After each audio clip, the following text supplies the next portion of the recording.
Assalamualaikum warahmatullahi wabarakatuh. Kali ini kita akan belajar tentang tumor tulang ya. Salah satu lanjutan dari kepratomikan kita pada sistem muskuloskeletal. Kita pahami dulu tentang definisi dari tumor tulang. Tumor adalah pertumbuhan sel baru abnormal progresif di mana sel-selnya tidak pernah menjadi dewasa. Jadi yang disebut dengan tumor ya adalah pertumbuhan sel yang baru, artinya sel yang baru tumbuh, sel-sel baru, tetapi dia tidak pernah dewasa sehingga akan memunculkan sel-sel baru lagi, sehingga pertumbuhan sel baru ini akan lebih cepat karena dia tidak pernah dewasa ya. Kalau pada normalnya sel tumbuh itu, pertumbuhan sel itu lahir, selnya baru, kemudian menjadi dewasa. Setelah dewasa nanti dia akan mati, seperti itu seterusnya. Tetapi pada tumor itu dia selnya baru, tidak pernah dewasa, sehingga dia akan tumbuh terus menerus. Ketika tumbuh terus menerus akan menjadi sel yang ganas gitu ya. Tumor tulang adalah pertumbuhan sel baru abnormal progresif di mana sel-sel tidak pernah menjadi dewasa ya. Dengan istilah lain yang sering digunakan tumor tulang yaitu pertumbuhan abnormal pada tulang yang bisa jinak atau ganas. Jadi tumor itu bisa jinak atau ganas ya. Tumor itu bahasa lain adalah adanya benjolan ya, benjolan. Ketika ada benjolan dalam tubuh kita itu disebut dengan tumor gitu ya. Bedanya ada yang ganas, ada yang jinak. Tumor tulang ya, tulang merupakan bagian tubuh ketiga yang paling sering berkembangnya tumor malignan setelah paru dan hati ya. Jadi dari sistem dari tubuh kita ini itu tulang masuk dalam nomor urutan ketiga yang termasuk yang paling sering diserang oleh tumor malignan atau tumor ganas ya. Terdiri bisa dari tumor jinak disebut dengan benigna, yang kedua adalah tumor ganas yaitu maligna ya. Nah ini adalah contoh dari tumor tulang yang ada di tangan. Kemudian tumor tulang itu juga bagi dua ya, ada yang primer dan sekunder. Kalau primer itu berasal dari tulang itu sendiri, artinya pertumbuhan kankernya, tumornya itu memang dari tulang itu sendiri. Kemudian yang kedua adalah sekunder, tumor dari bagian tubuh lain yang menginvasi tulang ya. Artinya tumor ini datang dari tubuh yang lain gitu ya, bukan dari tulang. Kemudian penyebabnya yaitu penyebab pasti terjadinya tumor itu belum diketahui. Yang kedua bisa karena radiasi sinar radioaktif dalam dosis tinggi, bisa karena memang dia punya riwayat keturunan dari orang tua yang memiliki tumor juga. Kemudian beberapa kondisi tulang yang ada sebelumnya seperti penyakit paket akibat paparan radiasi. Jadi tulang tersebut sudah memiliki masalah, kemudian mendapatkan paparan radiasi. Kemudian tumor yang primer berasal dari jaringan tulang sendiri. Itu yang pertama adalah kondrogenik, yang kedua osteogenik, ada kolagenik ya, kemudian ada bone atau myelogenik. Sedangkan yang sekunder, penyebaran dari tumor primer di daerah yaitu prostat ya. Sekunder itu kan dari luar tulang ya. Yang pertama dari prostat, yang kedua tumor payudara, yang ketiga ginjal, kemudian ada tiroid dan juga paru. Patofisiologi penyebab pasti tidak diketahui ya. Terdapat hubungan antara peningkatan aktivitas tulang dengan berkembangnya tumor tulang primer, terdapat hubungan ya. Kemudian tumor tulang sering terjadi ketika pertumbuhan tulang mencapai puncaknya atau pada kondisi overstimulasi selama proses penyakit, misalnya Paget disease tadi ya. Ada penyakit yang sudah ada pada tulang kemudian terstimulasi, yaitu terjadi pajanan dari radiasi sehingga akan membentuk kanker tulang. Tumor tulang malignan atau yang ganas itu menginvasi dan menghancurkan jaringan tulang dengan memproduksi substansi yang mampu meningkatkan resorpsi tulang atau mempengaruhi jumlah harian darah ke tulang. Kemudian tumor tulang yang benigna yang tidak ganas, yang jinak, memiliki pertumbuhan yang simetris dengan pola pertumbuhan yang terkontrol. Artinya ada benjolan tetapi dia tidak tumbuh ganas ya seperti tumor malignan. Kemudian manifestasi klinik tumor tulang biasanya dihubungkan dengan riwayat jatuh atau trauma ekstremitas, adanya massa ya. Baik. Kenapa seperti itu? Karena ketika ada luka, cedera pada tulang itu akan terjadi proses penyembuhan. Proses penyembuhan itu membutuhkan pertumbuhan sel tulang baru. Sel baru tersebut jika dia tumbuhnya tidak terkontrol, artinya tidak menjadi dewasa, tetap sel baru, maka akan tumbuh sel-sel baru yang begitu cepatnya sehingga akan menjadi kanker atau tumor. Klien biasanya datang ke rumah sakit karena adanya patologis ya.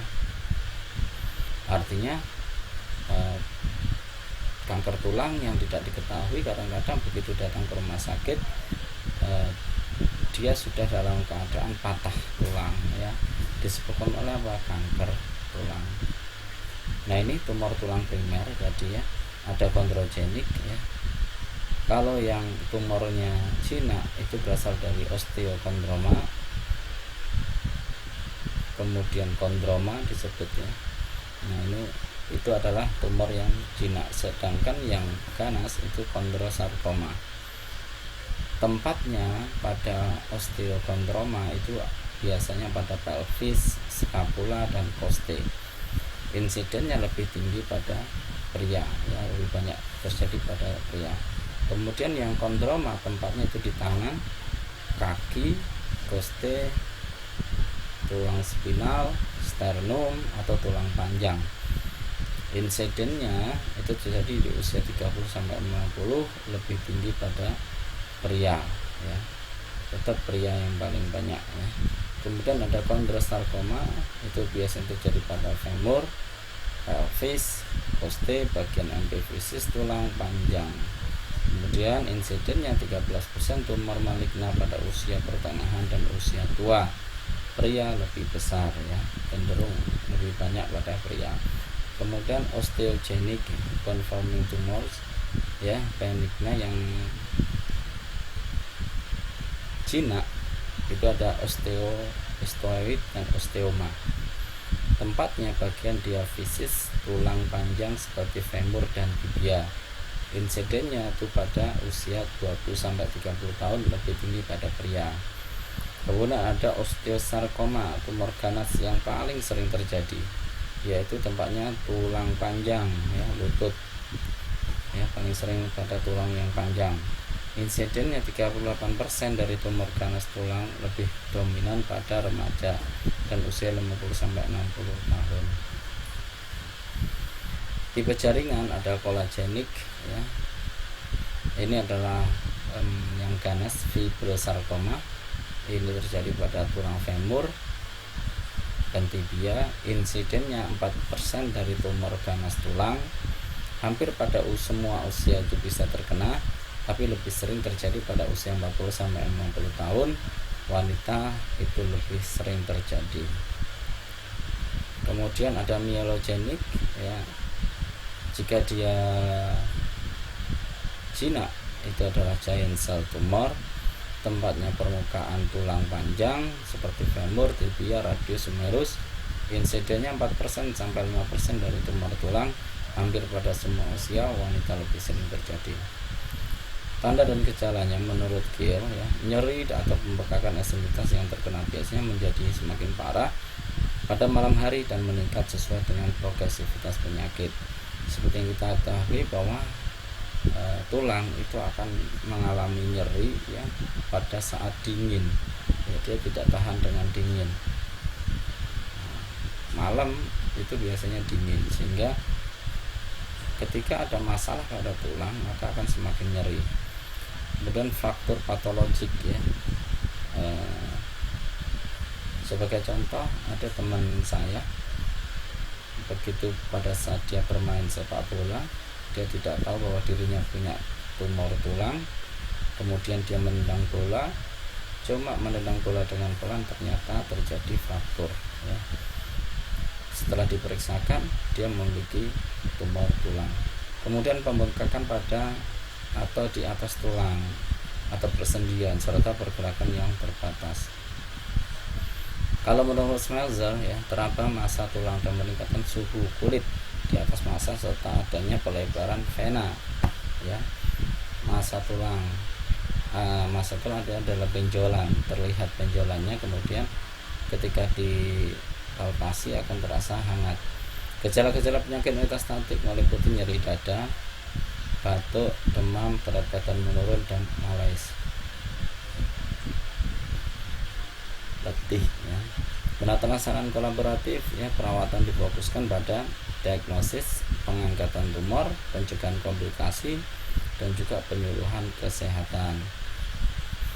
Diagnosis test ya, pemeriksaan penunjang yang bisa dilakukan dengan X-ray untuk mengetahui lokasi tumor, luas tumor jinak ya, margin yang jelas sementara ganas margin tidak jelas ya. Kalau tumornya jinak itu terlihat ada batasannya, tapi yang ganas tidak terlihat batasannya. Kemudian scan pada area yang sulit dengan X-ray konvensional seperti pelvis, vertebra sangat berguna dalam menilai luas invasi di dalam tulang, jaringan lunak, dan struktur neovaskuler ya. Nah ini contoh ya kanker tulang yang harus diperhatikan. Yang paling jelas adalah yang gambar sebelah kanan ini ya. Nah ini terlihat sekali tulangnya habis ya, dia membesar, pecah akhirnya. Ini pada ini juga ya, ini ada dua tulang, ada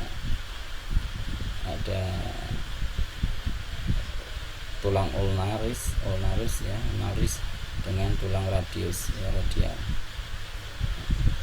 Kemudian ini ada tulang ya, pada lutut ya.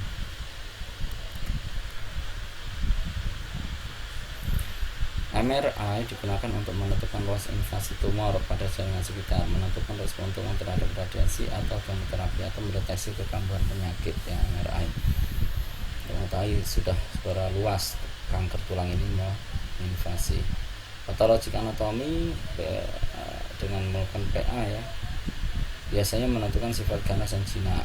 Dipakai metode T, tumor size and nodule involvement, dan M, evidence of metastasis ya. Untuk mengetahui sifat dari tumor ini ya, diambil sampelnya dari kanker tersebut, ganas atau jinak. Kemudian serum alkalin fosfat gland dengan tumor ganas, kadar serum alkalin fosfat akan meningkat. Juga pemeriksaan sel darah merah ya, gland dengan tumor ganas akan mengalami peningkatan sel darah merah karena itu tadi pertumbuhan sel yang sangat cepat ya. Serum kalsium terjadi peningkatan akibatkan proses penghancuran sel tulang. Penatasan kemoterapi diberikan untuk menyusutkan tumor sebelum tindakan kuratif, mengontrol pertumbuhan rekuren tumor setelah pembedahan, atau untuk mengatasi tumor metastase menyebar luas ke seluruh tubuh. Terapi radiasi digunakan dalam kombinasi dengan kemoterapi. Digunakan untuk mengontrol dan mengeliminasi tumor tersisa pasca pembedahan. Terapi radiasi sering dilakukan untuk karsinoma metastatik sebagai metode untuk mengontrol nyeri. Kemudian ada penata laksanaan pembedahan. Tujuan utama mengeliminasi tumor secara lengkap, baik secara eksisi maupun amputasi. Bervariasi ya, mengangkat mengangkat hanya tumor, mengangkat sampai margin normal, mengangkat tumor dengan bagian yang normal, atau mengangkat seluruh tulang. Ya, ini adalah contoh-contoh kanker tulang ya. Nah, itu kalau di ronsen akan terlihat tulangnya sudah hancur ya, sudah membesar gitu ya. Ketika operasi harus dipotong, tulangnya diambil. Nah, ini juga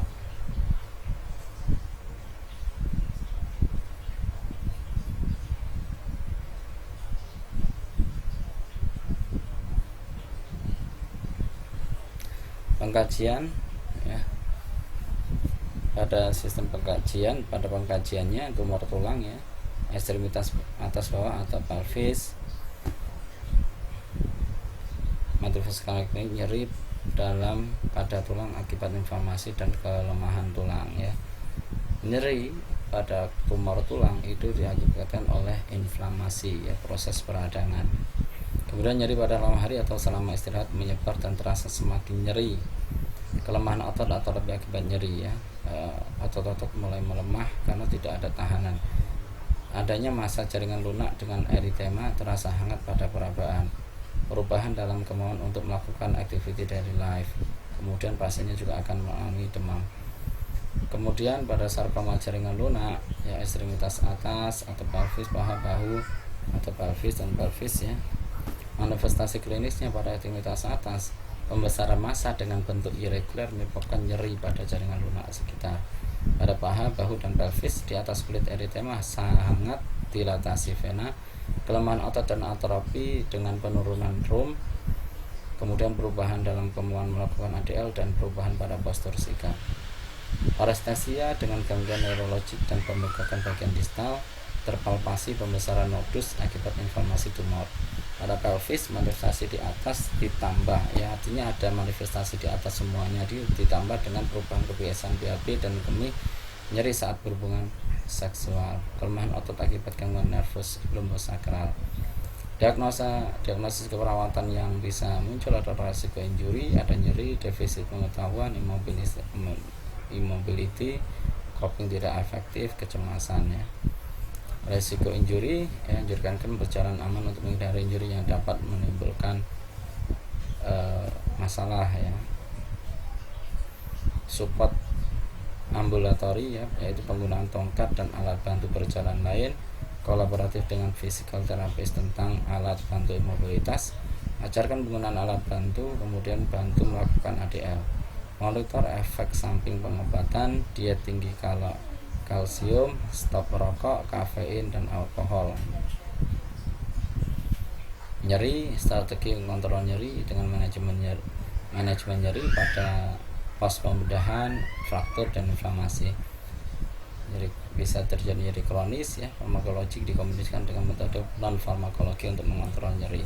Pemberian alat bantu untuk ambulasi supaya tidak terjadi nyeri yang berlebihan. Aktivitas intoleran ya, nyeri, prosedur pembedahan dan efek penyakit dapat menyebabkan aktivitas intoleran, maka berikan istirahat reguler setelah aktivitas terapi. Tindakan dilakukan pada posisi yang nyaman bagi klien. Untuk defisit pengetahuan, berikan informasi tentang tindakan-tindakan rutin pasca pembedahan seperti perawatan luka, drain, kateter, penggunaan alat bantu berjalan, ambulasi dan lainnya. Pada gangguan mobilitas fisik, mulai dengan latihan penguatan otot secara pasif dan aktif segera setelah pembedahan ya. Jadi bantu untuk melakukan latihan otot ya, baik pasif maupun aktif. Pasif itu dibantu oleh perawat, aktif itu pasien sendiri yang melakukan dengan arahan dari perawat. Untuk klien yang menjalani amputasi, lakukan sesegera mungkin pada sendi yang tidak mengalami gangguan, artinya tetap digerakkan. Support exercise untuk menekan kekuatan otot terapis, tricep atau triceps ya, artinya latihan ya, dengan menggenggam atau yang lainnya. Untuk yang amputasi ekstremitas bawah, lakukan exercise otot quadriceps dan gluteal ini ya, otot-otot paha dan juga otot-otot pantat ya. Ajarkan klien menggunakan alat-alat bantu berjalan dengan benar. Baik, itu saja yang dapat saya sampaikan. Terima kasih. Semoga bermanfaat ya. Saya akhiri, wassalamualaikum warahmatullahi wabarakatuh.